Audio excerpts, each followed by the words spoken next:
Gracias por acompañarnos una vez más a este su programa En Síntesis. Soy Jorge Cavazos y estamos muy contentos de continuar con la temporada número 4 de esta serie de programas, de podcasts, de videos que estamos produciendo desde la Universidad de Navojoa en Sonora, México, para toda la comunidad, nuestros radioescuchas, nuestros espectadores en redes sociales. Y gracias por seguirnos, por sus mensajes y por estar acompañándonos ya durante este tiempo que tenemos con este ministerio.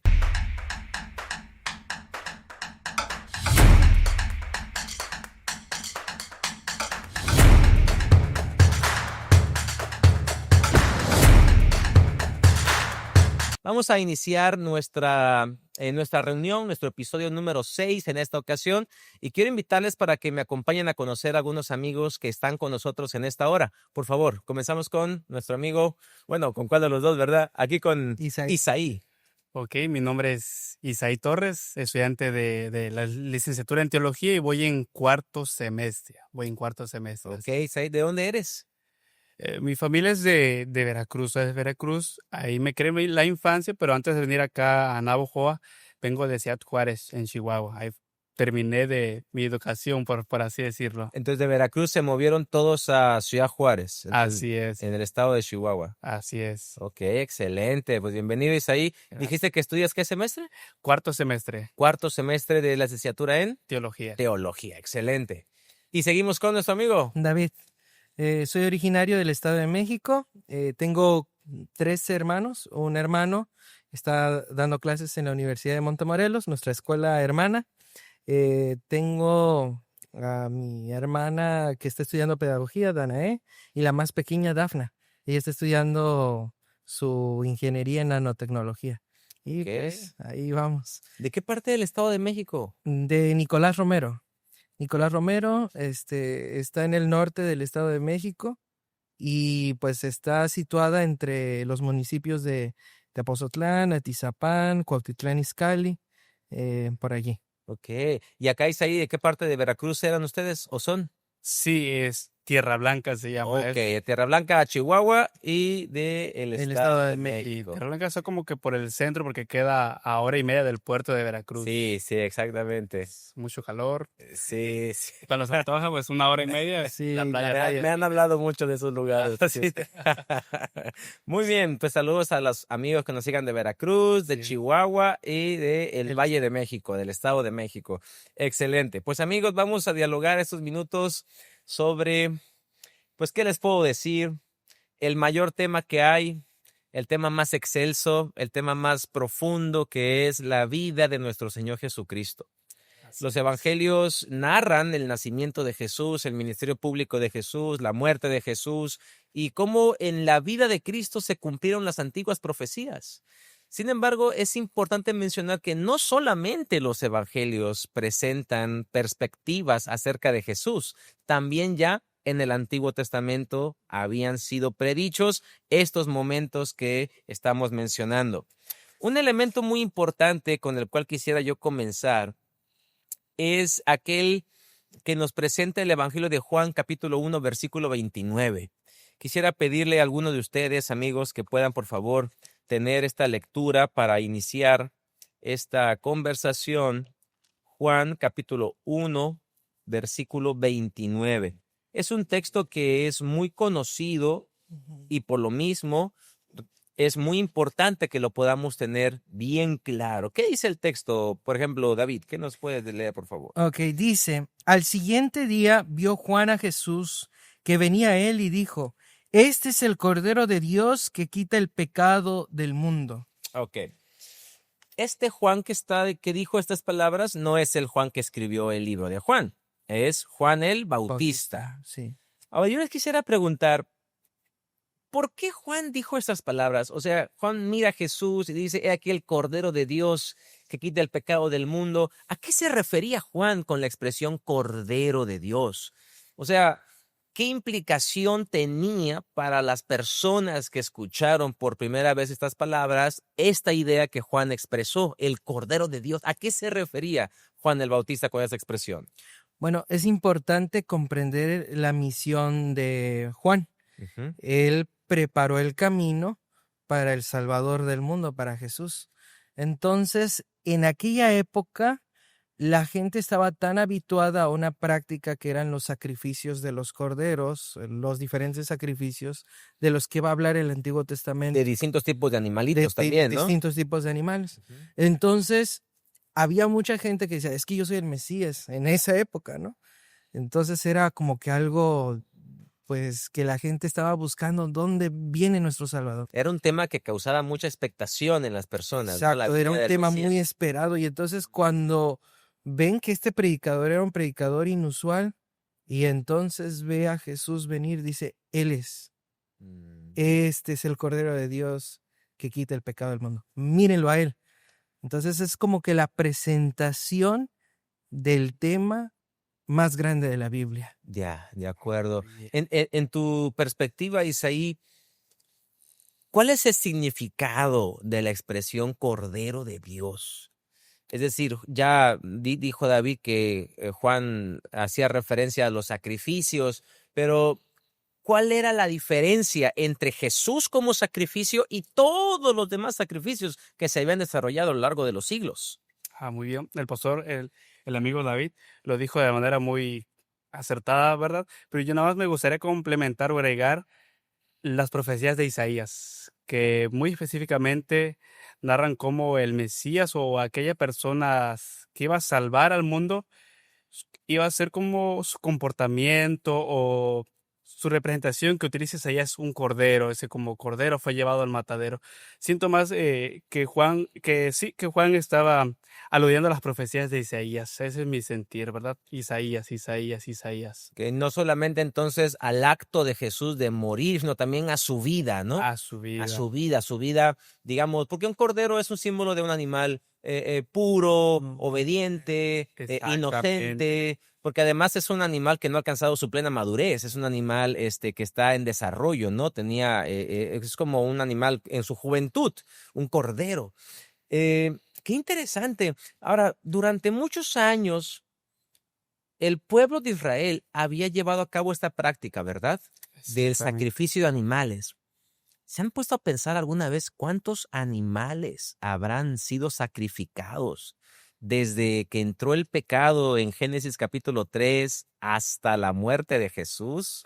¿Cuántos habrán transcurrido, David? ¿Alguna vez te has puesto a pensar o te podrías imaginar, Isaí, cuántos animales habrán tenido que dar su vida durante esos siglos? Yo me imagino que han de ser muchos, Jorge. Incontables, ¿no? Sí, Muchísimos. una vez en las clases ahí de teología, igual un profe como que hizo esa pregunta y no le dimos como que mucho énfasis, ¿verdad? Pero porque a lo mejor no serían los cálculos adecuados, pero más o menos como que sí empezamos a calcular el de la mañana, el de la tarde, el de esa fiesta, cosas así. No recuerdo el número, pero sí fue un número Sí, amplio, grande. yo creo que la intención de esta pregunta por la cual la hago es no tanto Dimensional. para llegar a un número, ¿verdad? Sí. Porque yo creo que no es posible determinar una cantidad. El punto es, vez tras vez, mientras tú hagas algo con mayor repetición, los seres humanos tendemos a perderle el significado. Así es. O sea, por ejemplo, los hábitos. ¿Qué es un hábito? Es la repetición constante, continua de una misma acción, hasta que en automático ya no le prestas atención, ya no estás consciente, sino que sigues realizando la misma acción. Ya no batallas, ya Por no te ejemplo, cuesta. un hábito puede ser en cuanto te levantas, te arrodillas para orar. Un hábito puede ser que tienes rápido tu cama, o que tienes tus cosas ordenadas, o que te gusta estudiar de esta manera. No sé, cualquier hábito que tengamos, ¿no? Así es. Entonces, durante tantos siglos, Israel estuvo sacrificando animales hasta el punto en que llegó a hacerlo de manera automática. ¿Y en qué error cayó el pueblo de Israel, David? Porque el Señor los reprende por este acto, ¿no? Sí, llegó un momento en donde lo hacían ya sin sentido. De hecho, cuando vamos a la Biblia, en Crónicas, cuando se relata que Salomón dice que hizo más de 1000 sacrificios, o sea, mucha sangre, algunos comentaristas dicen que habían ríos de sangre. Más adelante el pueblo seguía haciendo sus cosas, no se arrepentían, y entonces al hacer esos sacrificios a veces ya no tenían dolor, no había ese dolor por el pecado. Cuando hacían sacrificios, ellos decían, Señor, perdóname. O sea, antes había como un significado de lo que representaba. Pero llegó el momento donde lo hacían tanto que se acostumbraron y agarraron el corderito, vámonos, y lo mataron. Y ya no tenían ese dolor por el pecado. Yo creo que lo más duro o lo más feo es que su conciencia Ya no ya no ese, sentían ese claro, dolor. esa carga, ¿no? Esa responsabilidad de que por mi culpa este animal va a morir. Está muriendo. Sino que era hasta cierto punto como decir, pienso pecar mañana, voy y hago un sacrificio para que mañana ya no tenga yo problema. Hasta lo veían así, ¿no es cierto? Como un permiso que ellos compraban para poder pecar. Y eso es muy interesante porque Dios llegó a ver lo que hay en su corazón y Dios dice, hastiado estoy de sus sacrificios. En el libro de Isaías Ujú. menciona que para Dios eso no era agradable, no se había hecho de corazón.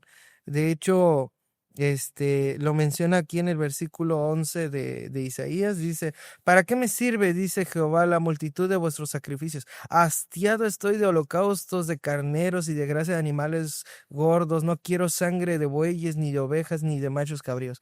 Es decir, Dios sabía que lo hacían solamente para aparentar.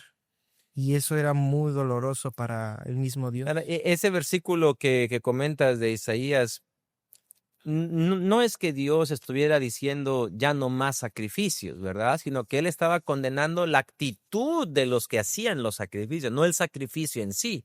Actitud. Ahora, Isaí, si el antiguo Israel durante tantos siglos de hacer lo mismo llegó a perder el significado de lo que eso conllevaba, como creyentes, como cristianos hoy, ¿no te parece a ti que podríamos correr el mismo peligro que ellos?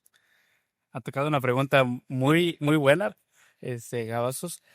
Y es que sí, la verdad que sí, y siento que esa es la intención de la lección, ¿verdad? No tanto, claro, entender el contexto histórico o los textos de Isaías o Jeremías, pero más que nada la lección también es para nosotros, ¿no? Claro. Un ejemplo muy práctico, ir todos los días a la iglesia, en sábado, lo vemos ya como un hábito, una rutina, pero no nos conectamos o no hacemos la actividad por el verdadero motivo, que es relacionarnos más Tener un con Dios. encuentro con el Señor. Leía en un libro de Russell Burrill que decía que cualquier cosa que se haga en el día sábado que no mejore la relación con Dios, lo estamos profanando. Eso es muy fuerte. Y esa es una cuestión. También podría ser, incluso es en el hábito de estudiar la Biblia, ¿no, pastor?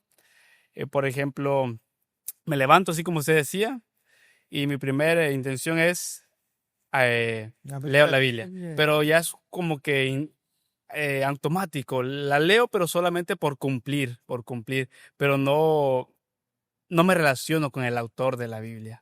Es como que el peligro de los tantos que ahora nosotros podemos repetir, así como haciendo paralelismo con el pueblo de Israel en el Antiguo Testamento. También la oración. La Y oración, muchas otras acciones espirituales que nos conectan con Dios.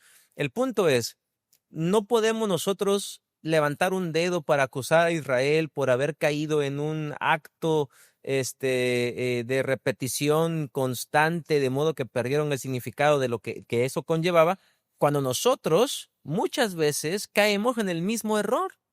Hacemos lo mismo vez tras vez y le perdemos sentido. Y no quiere decir Dios que los sacrificios eran malos, como tampoco hoy quiere decir el Señor que ir a la iglesia es malo, orar es malo, estudiar la Biblia es malo. El punto es, ¿con qué intención lo haces? Como que se pierde ese sentido. Me llama la atención y quisiera comentar Por dos supuesto. cosas. La primera, a veces como cristianos decimos es que Jesús murió por ti.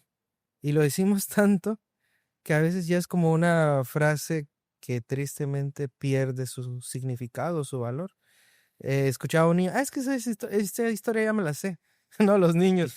Y entonces digo, bueno, pues es la historia de historias, pero ya no causa Ya no te esa- conmueve el corazón, ya ¿no? no te conmueve el corazón. Y en segundo lugar, considero que nosotros deberíamos de tener cuidado con eso, porque a veces cuando perdemos el significado de las cosas, eh, lo hacemos de costumbre o a veces convertimos eso que era de tanta bendición en una carga. Es como una señora que antes partía una sandía y la niña le dice, mamá, ¿por qué parte la sandía? Es que tu abuela me dijo que para guardarla en el refri yo tenía que partirla y guardarla en el refri. Y cuenta la historia que vino la abuela y la niña dice, abuela, ¿por qué metes toda la sandía ahí dentro del refri? Está muy padre. Y la abuela dice, pues, porque la niña le interrumpe y le dice, abuela, es que mi mamá siempre lo cortaba según ella para conservar el sabor y todo. Dice, no, hija, es que yo lo hacía porque teníamos un refri chiquito, pero ahorita tenemos un refri grande y tenemos que meter una sandía ahí grande. Podríamos meter la sandía completa. Exactamente. Ese es el problema de no entender lo que hacemos en nuestra vida cristiana, no entender por qué Jesús murió en la cruz por nosotros. Y era el mismo problema de Israel al hacer esos sacrificios y no entender el plan que Dios tenía para ellos. Claro, los sacrificios comienzan a realizarse según la palabra de Dios en cuanto entra el pecado. En Génesis capítulo 3, el hombre y la mujer desobedecen, se alejan de Dios, deciden amarse a ellos más que amar al Creador, deciden creerle a la serpiente en lugar de creerle al Creador y entra la rebelión. Dios emite un juicio contra la serpiente, luego también un juicio contra ellos, contra la creación. Antes les da la promesa de un Salvador, pero resulta que Dios los expulsa del jardín del Edén. Y en el momento de expulsarlos del jardín del Edén para que no tomaran del fruto del árbol de la vida y vivieran eternamente como pecadores inmortales, Dios les provee túnicas de pieles. Y la pregunta que surge es, ¿de dónde sacó Dios esas pieles? Sí. Evidentemente de un sacrificio. Tuvo que haber un Esa es la primer mención a un sacrificio. Ujú. Y es evidente, podemos inferir de esto. Hay muchos comentaristas, incluyendo una escritora muy, muy conocida llamada Elena de White, que dice que ese fue el primer sacrificio y a partir de ahí Dios instituyó estas ceremonias, ¿no? Que apuntaban hacia la venida de ese Salvador que traería liberación. El punto es, los sacrificios no eran malos en el Antiguo Testamento, para nada. porque apuntaban hacia una realidad. No eran agradables, no eran tal vez cómodos, no eran tal vez atractivos, porque era la muerte de un ser inocente, Isaí. Exactamente. O sea, a mí se me parte el corazón cuando veo a un animal que está agonizando en el suelo, ¿no? O ver que alguien está maltratando a un animal, porque no es normal. No podemos normalizar eso. Ahora imagínate tú, con toda la alevosía, quitarle la vida a un ser que aparte de todo está muy bonito, que es inocente. Eso es como que el acabose, ¿no te parece, David? Yo creo que Imagínate. sí, o sea, muy ¿Qué habrán doloroso. sentido las personas cuando lo hacían de corazón? Una carga porque era su culpa la que estaba causando la muerte de ese ser inocente. Pensemos, por ejemplo, se me viene a la mente el caso de los dos primeros hermanos que hubo en esta tierra. ¿Cómo se llamaban? Caín y Abel. Abel. Caín y Abel.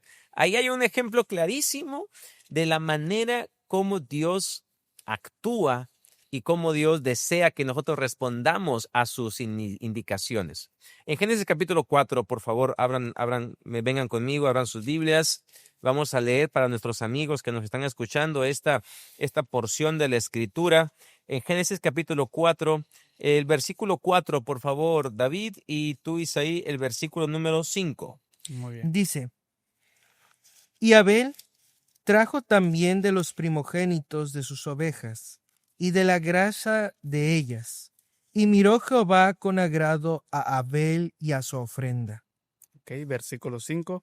Pero no miró con agrado a Caín ni a su ofrenda, por lo cual Caín se enojó en gran manera y decayó su semblante. Bien, el versículo 3 que se me pasó también mencionar, ahí se establece donde Caín decide traer un tipo de ofrenda diferente, ¿verdad?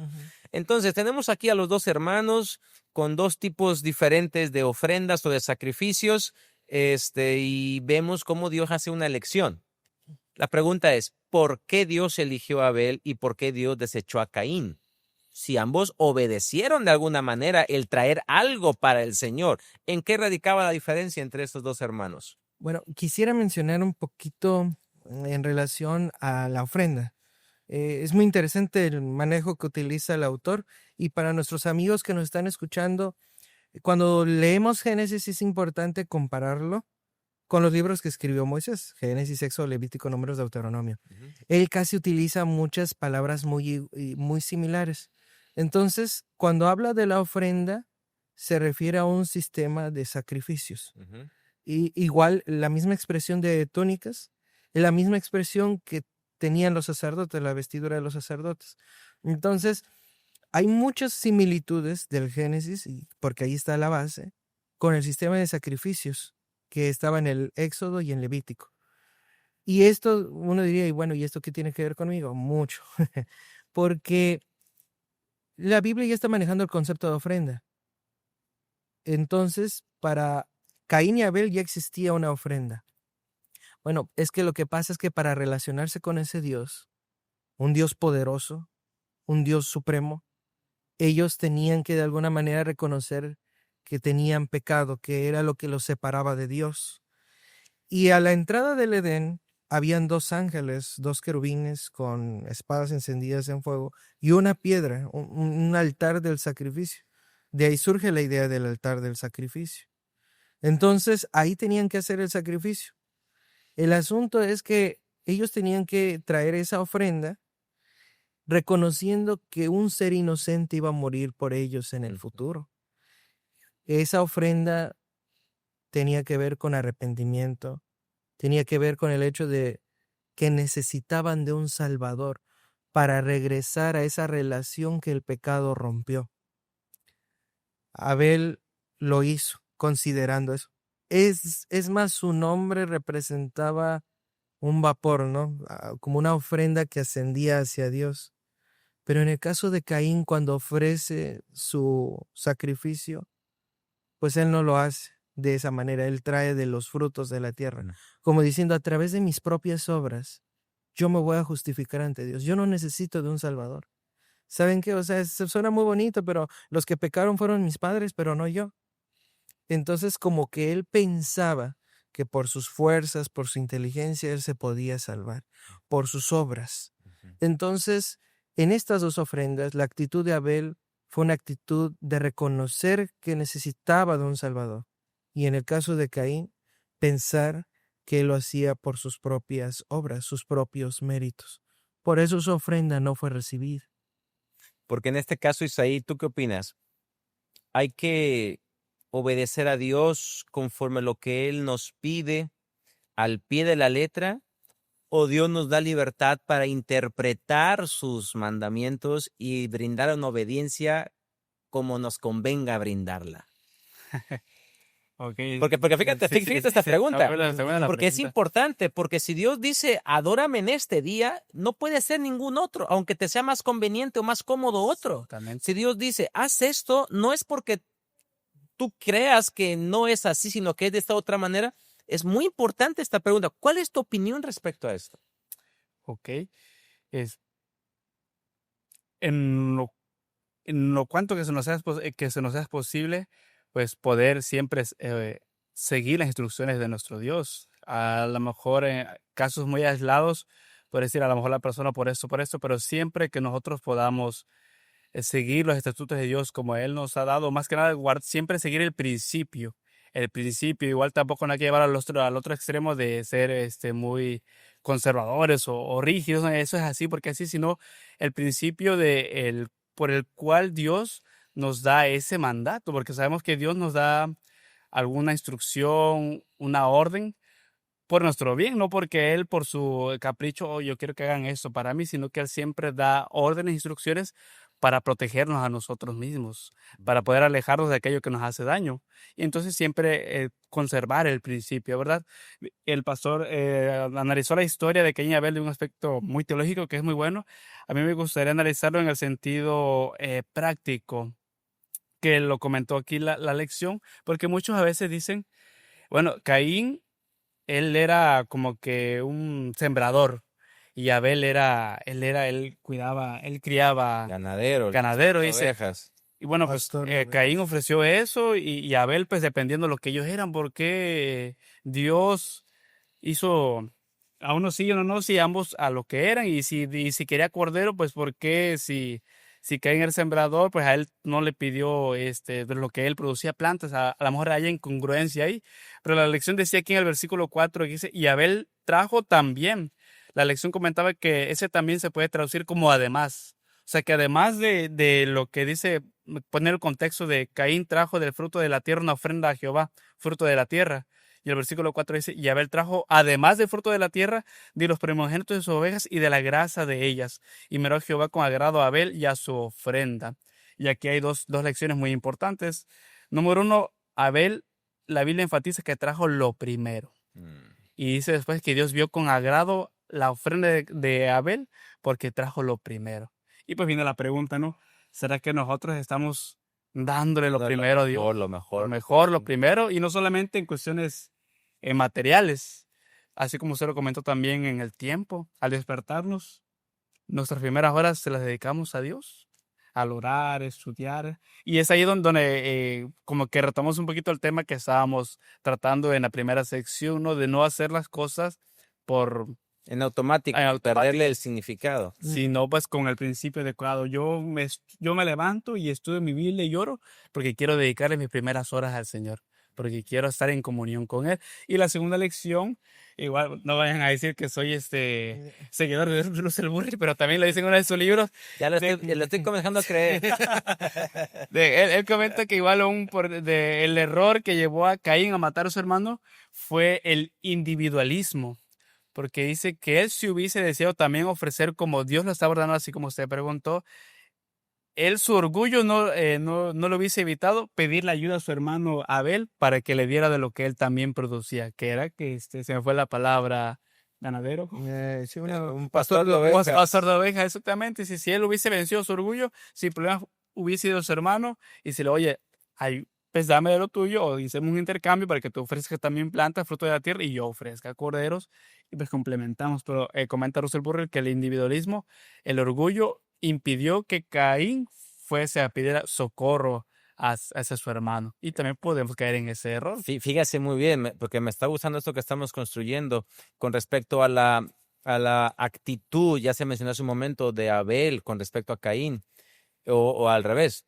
El factor que hizo la diferencia aquí fue justamente lo que mencionas, Isaí, esa humildad con la que Abel se sometió a lo que Dios había anticipado.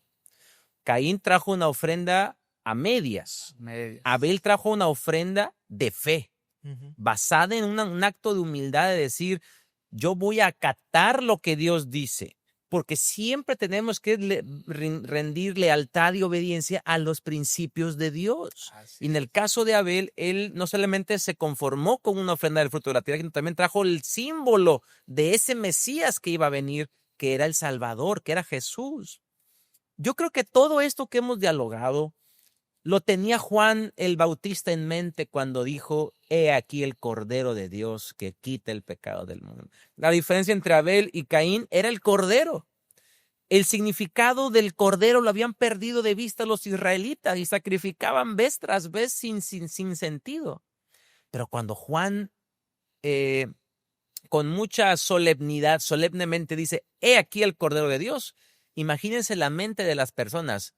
El cordero sacrificial, el cordero que hizo la diferencia entre Caín y Abel, el cordero que por mucho tiempo moría en el santuario, ese ahora está aquí en persona. Ese Mesías prometido ahora está aquí frente a nosotros. ¡Qué tremenda declaración! Claro. Y cargada de simbolismo. Ahora, para ir concluyendo, amigos, yo les quiero preguntar, ¿Jesús vino, Jesús murió como un cordero, como dice Isaías 53, fue llevado al matadero, él enmudeció, no abrió su boca, la actitud de Jesús de humildad, de amor, él murió como sacrificio, no murió como mártir ni como víctima, sino él puso su vida porque él tenía poder para volverla a tomar. Claro. Entonces, ese Mesías que vino, murió, ¿dónde está en este momento? ¿Y qué está haciendo por nosotros? Excelente. Eso está muy interesante y a manera magistral, el apóstol Juan en el libro de Apocalipsis describe un trono excelso desde el principio, un trono grandioso donde están ahí muchos ángeles, hay mucha adoración, hay cánticos y ahí está Dios en su trono. Y de repente se hace la pregunta porque Dios trae ese rollo en sus manos, aunque por eso estamos estudiando cómo interpretar esos símbolos, porque está por implementar el plan de salvación. Pero ¿quién lo va a ejecutar? ¿Quién lo va a abrir? Y entonces es muy interesante porque en Apocalipsis se hace una pregunta, ¿no? ¿Quién puede abrir ese libro? ¿Quién es digno de abrir el libro y desatar sus sellos? Apocalipsis 5:2. Y dice la Biblia que cuando Juan estaba buscando no encontraba a quién, ¿no? Y le dicen el león de la tribu de Judá. Y cuando él voltea, en vez de ver un león imponente, encuentra un cordero sacrificado. Es Jesús, el Cordero de Dios que quita el pecado de todo el mundo. Llama la atención que cada vez que hacían un sacrificio en una clase que nos dieron de arqueología y de los instrumentos musicales, los levitas, eran como 120, tocaban, cuando se hacía un sacrificio, tocaban y literalmente lo tocaban hacia el Cordero. Se tenía el sacrificio y se tocaba hacia el Cordero. En Apocalipsis. Porque es el símbolo que une todo el ritual del santuario, ¿eh? Exacto. Entonces en Apocalipsis la escena es, están ante el trono, ese santuario, ese palacio de Dios, ahí están y están cantándole al Cordero. Y entonces ese Cordero sacrificado es el único que es digno de abrir esos libros. Ese libro, perdón, ese pergamino, ese rollo, para poner en marcha el plan de salvación. El amor, ahora sí que en su máxima expresión. Así es. Ahora, Isaí, no hay trono tan exceso como el trono en el cielo. ¿No lo hay? Ha habido gobernantes, ha habido personas muy poderosas, encumbradas, zares, emires, presidentes, emperadores, reyes, con gran pompa y esplendor. Pero un trono como el trono del cielo que describe Juan, no hay. Y ahí está el Cordero, Jesús. Y Él prometió venir por nosotros. Y para terminar, Isaí, me gustaría que nos recuerdes un poco el motivo por el cual vendrá Cristo. ¿A qué viene Jesús? ¿A qué regresa nuestro Salvador? Porque lo estamos esperando. La Biblia habla de un regreso, la Biblia habla de una segunda venida de Cristo. Pero la pregunta es, ¿a qué viene Jesús? ¿Por qué Jesús va a regresar? ¿Cuál es su propósito? ¿Qué viene a hacer? ¿Vendrá otra vez como bebé a nacer? ¿Cuál es el objetivo de la venida de Jesús? Ok. De ese cordero que se fue, que Se prometió fue. regresar y que pronto volverá. ¿Para Ok. qué viene? Y que ahora intercede por nosotros. Así es. Así es. Vendrá por aquellos quienes realmente aceptamos y al nosotros apreciar el sacrificio que Él hizo, porque bueno, no es cualquier cosa ese sacrificio, como le decía el amigo David, muchas veces repetimos, pues el sacrificio de Cristo, que ya lo vemos como cualquier cosa. E incluso a mí que me toca ser como estudiante en el área acá abajo del púlpito, que pasa el predicador y que decimos, va a predicar otra vez de la gracia de Cristo, va a predicar del amor de Cristo otra vez. Poco eso dicen. ¿Será que sí lo diga? Todos, ¿verdad? No, no todos, pero soy en los comentarios. Pero realmente el sacrificio de Jesús es algo que debemos meditar día y noche, es algo Es el tema más grande. hermoso. Y aquellos, respondiendo a su pregunta, aquellos por los cuales, o aquellos quienes apreciamos el sacrificio y lo hacemos propio, lo aceptamos. Y no solo eso, ahora demostramos que lo hemos aceptado con nuestra vida, tratando de ser santificados cada día más en relación con nuestro Dios, pues Él vendrá a buscar a cada uno de esos hijos que lo han aceptado, ¿verdad? Y pues poner fin a ese reinado de pecado que hay y sobre todo que podamos vivir junto a Él nuevamente, ¿verdad? Ese con el propósito con el cual Él, o ¿cómo es la palabra?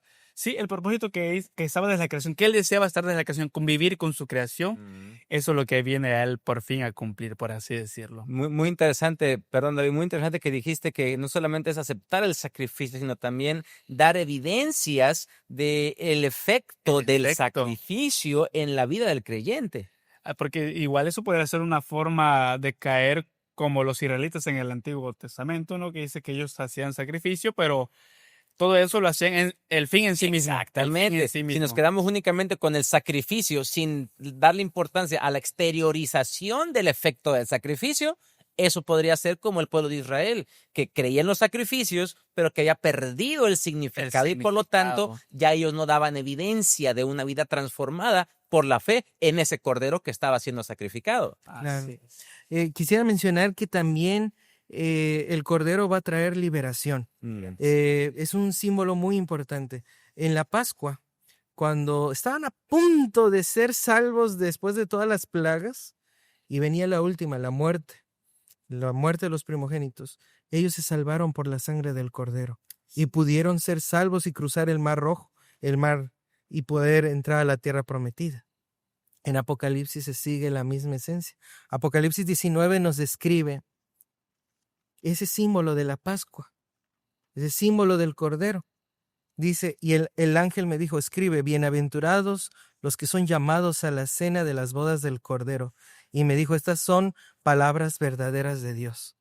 El símbolo del Cordero también nos habla de que hay victoria Amén. en Cristo Jesús. O sea, a pesar de todos los ataques del enemigo, a pesar de que el pecado trae muerte, al final por la sangre del Cordero vamos a ser salvos y estaremos en la patria celestial. Muchísimas gracias, David, por ese cierre. Gracias, Isaí, por estar con nosotros, por acompañarnos. Creo que es la primera vez que estás con nosotros, Isaí. Sí, Debes estar con nosotros en otra ocasión. Gracias, estoy aquí. Este es tu espacio. Esperamos que nos acompañes en otro momento, que hayas disfrutado de esta plática. Con Ya gusto. nuestro amigo David ya es cliente, ¿verdad? Frecuente. No, pero que ya tiene Gracias, el brillo, David. güey. Gracias, David, por estar acá. Siempre sus comentarios son muy, muy, muy certeros. Igual los tuyos, Isaí, fueron de mucha bendición. Muchas gracias, amigos, por su tiempo y por sus comentarios. Gracias a todos Gracias a ustedes. Jorge. Hemos terminado el episodio número 6. Esperamos de todo corazón que pueda ser de bendición para sus vidas. Y tenemos que recordarles en nuestra línea telefónica porque es el medio que nos conecta con ustedes. Usted puede marcarnos o mandarnos mensaje de WhatsApp al 826-161-2213 y compartirnos sus dudas o cualquier comentario que usted quiera hacernos llegar. Con todo gusto lo recibiremos. 826-161-2213. Soy Jorge Cavazos. Gracias por estar con nosotros. Nos veremos en el próximo episodio de este su programa En Síntesis. Hasta la próxima.